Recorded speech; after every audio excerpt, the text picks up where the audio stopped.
everyone, my name is Dr. Ajita Dubey and I am an intern at a government medical college in West Bengal. So it's already 31st of Jan today and final prof examinations are just around the corner in most of the states. So because I have a lot of juniors that hit me up during this time talking about how stressed they are during their during this preparation phase for their exams, I thought I'll put this video out there. First things first, what I would suggest to you is to focus on the resource that you have. All right, one thing that I struggled with a lot as a person myself while I was trying to give exams all through my MBBS course was FOMO, right? Fear of missing out. We are people that were trained to study from this one particular resource, right? We used to study from NCRT for our bio and we used to follow different coaching platforms and stuff. But that used to be our source of preparation and we used to have this security that all our grounds are covered, right?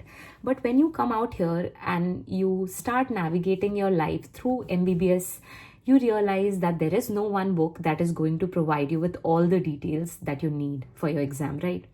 So because I was someone that used to, struggle with one source and I used to feel very anxious, what I would do is I would take a mother source. Okay, you're going to take a particular book as your reference book, the book that you're going to study again and again, revise before your exams, and you can add on the extra points, or if suppose you think a particular table from Harrison's or some other book is extremely nice, you can add it to the book that you're using to study your particular subject, example medicine. In that way, you ensure that when you're revising during your exam, you don't have to refer to 10 books for 10 different topics. Like, I'm studying Graves from this book, I'm going to study diabetes from another book. That just gives you, at least to me personally, it used to create a lot of clutter, and that clutter would directly reflect on my mental health status. I would be like, this is overwhelming, this is too much to deal with, right? So what you can do right now is a good time to even do that, because you have at least a month before your exams. Just take those particular points from the sources that you consider are gold standard for those topics, and just add them to whatever source you're using, right? I'd like to give you my second advice as focusing on what you already know instead of going for completely offbeat topics that might have been asked during your semester exams and which might be making you very tense. So a lot of us believe, and we are made to believe, that final year is one of the toughest years, right? But what I learned according to my own journey and by seeing my seniors, by talking to my elder brother who also happens to be a very nice doctor, so the thing that I learned was final years is actually one of the easiest examinations. Okay, I'm not saying it because I'm on the other end. It made me cry, definitely. But, there is this one thing that you have to repeat again and again to yourself, or at least have someone in your life that repeats it to you. I had my brother who did that for me. Is that now you're no longer a student, right? I mean, you are still a student, but you're just standing at the verge of being a student versus treating. Like, I was a student last year itself, this time, and a month later I was giving sutures, I was writing medications to patients.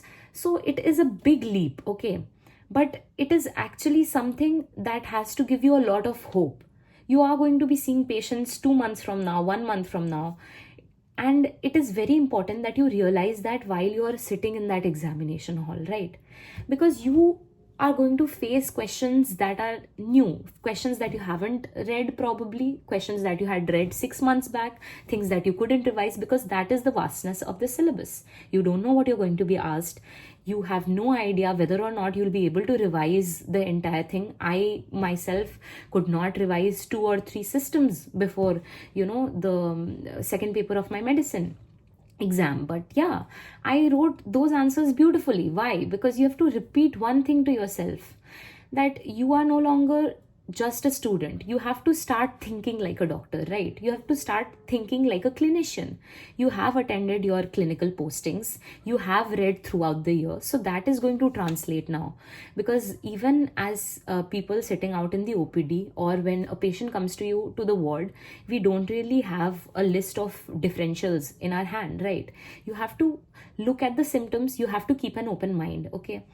Because one thing that I really enjoy about final year examinations are that you have an open-ended question, right? You are asked to write the differentials, and they can literally be like anything under the sun. You can have 20 differentials for the same set of conditions, same set of symptoms that you're provided. So it's very important to keep an open mind and think like a doctor, right? And if you think that you are, in a soup, you're not understanding anything at all, just take a deep breath and focus on the basics. Focus on the signs and symptoms, and think if you know of diseases that sound like that. Okay, you have to first obviously sort out the system that you're, suppose if it's a respiratory question, or it's a cardiovascular question, if it is a GI bleed, upper GI bleed question, if it is a lower GI bleed question, and then you're going to start forming your differentials slowly and slowly, right? So yeah, that is the thing. Start thinking like a doctor, have enough belief in yourself. You have covered microbiology, you have covered anatomy, you have covered biochem, you have studied what do you call that, pathology, you have studied pharmacology. So you basically already know everything. You know pedia, you know gynecology, you know medicine, you know surgery. Right now is just the time for integration, right?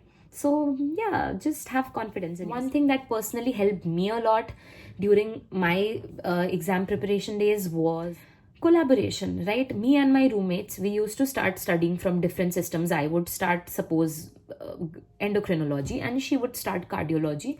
And if we see that, we are running short of time, we would like explain the gist of the diseases, the gist of the important stuff to each other, and that way we would reinforce that concept, and we would kind of skip reading through the entire thing and help each other that way out, right? So it is very important that you find people that you can collaborate with, and I think that is the best way to go about this preparation, because there is just so much information. If you have someone that can help you deal with the entire anxiety of the situation, it really helps a lot. A very important thing that we tend to miss out on giving importance during the exam season are adequate breaks, right? I see a lot of people that are sitting with their books day and night. They are studying that same topic. It is not going anywhere inside their head because they're just so cluttered and mind fogged because of no breaks.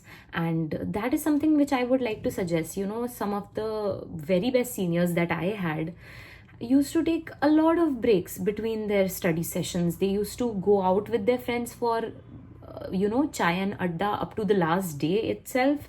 Like, you have an exam the next day, people are thinking they're crazy, and they came out with flying colors. So that is the thing. You don't have to compare your journey with anyone else. You don't have to think their way of working, their way of studying, their way of taking breaks has to be equivalent to yours, because we are all different people. If you think you can study better by taking frequent breaks in between your study sessions, and you would like to keep them short, like a 40-minute study session, 5 minutes break, you can do that. Someone else might be taking a 3-hour study session and a 15-minute break. That does not matter, right? You have to take adequate breaks when you feel that your mind cannot take the subject anymore, because just sitting with a topic and trying to force yourself to cram it in is not going to help out. I hope this was helpful, guys, even if a tad bit, and do let me know if I can help you out in any other way, or if you have any other queries, you can just write to me in person. All the best. See you on the other side.